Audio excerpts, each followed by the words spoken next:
Hello YouTube, my name's Nero, and today we have some Call of Duty Advanced Warfare and another episode of DNA Saturday, which is the weekly series here on my channel where subscribers send me in DNA bombs. That was the gray class we're going to be using throughout the entirety of this gameplay. If you guys would like, you can go back and pause the video to get a good look at the class, but keep in mind, I will be talking about the attachments and the perks and just the general setup throughout this video, because that class, guys, that gray class is vitally important. Everyone wants to know about it. Everybody wants to talk about the gray class, and I think that's one of the reasons people are so drawn to Call of Duty over the years. It's like, why does Call of Duty continue to stay popular? I think one of the big parts is you look at your career class, right? You have so many different perks, so many different guns, so many different attachments. You just have a ton of choice, and just even watching YouTube videos, you see one career class in one video. It's going to be different than your class. It's going to be different than any other class you've probably seen before, because everybody tries out different stuff all the time. It's fantastic. Definitely liking that. What's going on here is actually a game of uplink. We actually went at the first half there at the beginning, and then we transitioned here towards the second half, because of course there was a halftime there that I just cut out for you.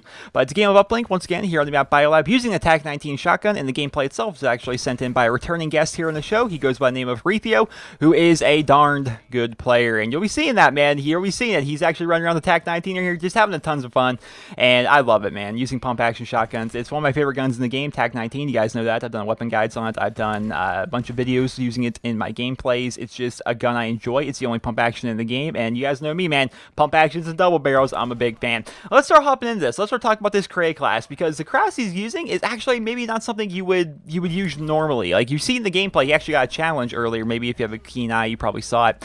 He got a challenge for actually getting 40 kills with the TAC-19. So basically, this is one of the first games he's actually using the weapon, right? He doesn't have any attachments unlocked for it, really. So he has no attachments in this particular class, and he's got 6 perks, which I'm sure you guys do the same thing. When you first start out your prestige, right, and you get a gun, and you don't have, like, any attachments unlocked for it, you're like, okay, I'm just going to load up on perks until I can start putting attachments on my guns. And that's what he does here. He's got low profile. He's got lightweight. He's got blind eye. He's got peripherals. He's got scavenger, and he's got blast suppressor. He's got exo overclock. All of this thrown onto one single class, which is pretty insane, right? And it's actually crazy to me that not only is, you know, getting a DNA bomb with a shotgun ridiculously hard and just amazingly enjoyable for people to watch, like myself included. I love watching that kind of stuff, but it's twice as enjoyable, and it's just a lot more difficult just by very nature. He has no attachments on here. You know, how many of you guys have actually used the TAC-19 and used it pretty consistently?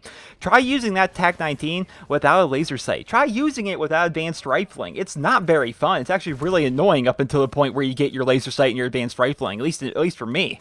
I hate when I don't have those 2 attachments on the gun. Extended mag's the other attachment I like to run, but I can live without extended mag. But no laser sight and having no advanced rifling is ridiculously annoying, man. It is very hard. Sometimes it's soul crushing at points when you're trying to kill people with a pump action shotgun. And you just get mowed down by everyone else, and you just can't even get a one-hit kill. It's ridiculously difficult. So when you see gameplay like this, where he's not using any attachments on his shotgun whatsoever, he's using 6 perks, which those perks are pretty good, with the exception of Scavenger. I don't know, man. Scavenger and perk 3. I think I understand why he went with Scavenger. You see a lot of people going with Scavenger with their classes here on DNA Saturday. I think what it was he just realized he wasn't going to benefit at all from toughness, which I even talked about that in my videos, man. You don't really benefit from toughness when it comes to using a pump action shotgun. You just don't. So I use hardline. Personally, I use hardline and blast suppressor on my TAC-19 when I'm playing with it. I even have an entire weapon guide on my channel. If you guys want to find it, just type in NerosCinema TAC-19. I'm sure it's going to be the first video that pops up.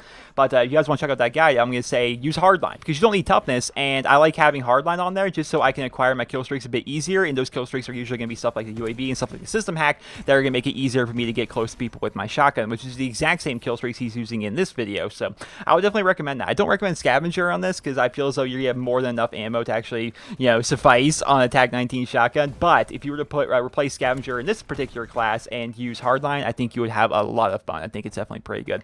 But here is where we actually start getting towards the end of the gameplay. Of course, trying to play it very, very smooth, trying not to die, you know, because it's uplink, and people are constantly moving for that objective, right? They're constantly trying to grab that ball, they're trying to score, and he's basically playing the middleman throughout the entirety of this gameplay. He's going to be the guy hanging out in the middle of the map and trying to take everybody out, which is a very good map, of course, for using a shotgun. I think we can all agree on that. Biolab, which is, in my opinion, one of the best maps in the game, is also a fantastic map if you're going to be using a shotgun. That's any shotgun in the game. It's just a fantastic close quarters map where shotguns can really excel depending on what you're doing with it, right? So he's been doing that throughout the entirety of the gameplay. He's basically going around the middle area and just trying to kill all the people that go near the objective. That's really it. You play middleman. There's two kinds of players in my opinion. He actually picked up the DNA bomb back there, but there's two kinds of players in my opinion when it comes to uplink. And don't take this as I'm like some kind of crazy uplink player, because I'm not. I barely, if at all, play uplink. But when I do play it, and it has a lot of similar traits to game modes like Blitz or game modes like Capture the Flag from years past, where basically there's going to be people that are playing the objective, and then there's other people who are going to be like defending. These are going to be the people that are going to be hanging out in the middle area of the map, I would say,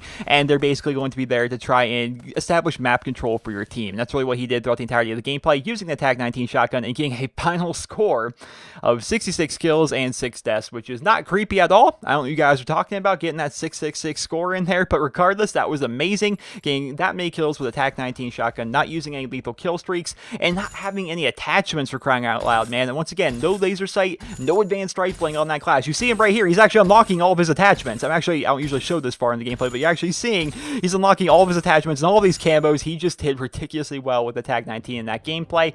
And ladies and gentlemen, that was awesome. So thank you to Mr. Horatio. Thank you to him for saying in that gameplay. You're going to check out his channel. There's a link to it in the video description. And of course, we'll be talking about what he does over on his YouTube channel towards the end of the video. So hope you guys will enjoy this episode of DNA Saturday. And if you did, please be sure to leave a rating where you guys feel it deserves. And if you guys would like to submit your DNA bombs for next week's episode of DNA Saturday, watch the video. It's on your screen right now. You can click it. There's an annotation. There's also a link to it in the video description. Go ahead and check out that video if you've ever even contemplated uploading your stuff for DNA Saturday. Go ahead and check out that video. It'll tell you all the rules and everything you need to know. If you guys would like to go ahead and check out Mr. Horatio, he of course is a returning guest here on my YouTube channel. And over on his YouTube channel, he posts up Call of Duty. He's been doing some Black Ops 3 news. He's been covering a lot of different news and making some wish list videos, just talking about the game in general, because I think the entire COD community has kind of gone upside down over the past couple weeks. Just thinking about Black Ops 3 and all the information we're learning about it, it's just going crazy. And he's no different, man. He's talking about it as well. He's super psyched for the game.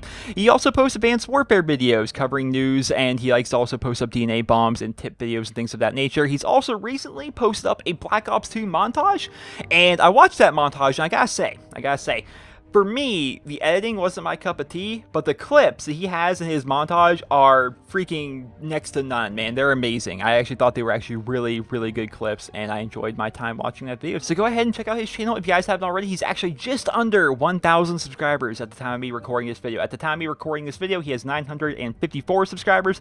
Hopefully, you guys can get him up there over 1,000, because I know 1,000 is a big milestone for a lot of people, so hopefully we can get him up to that. I hope you guys all enjoyed this week's episode of DNA Saturday, and if you did, please be sure to leave a rating. Hope you guys all have a wonderful day.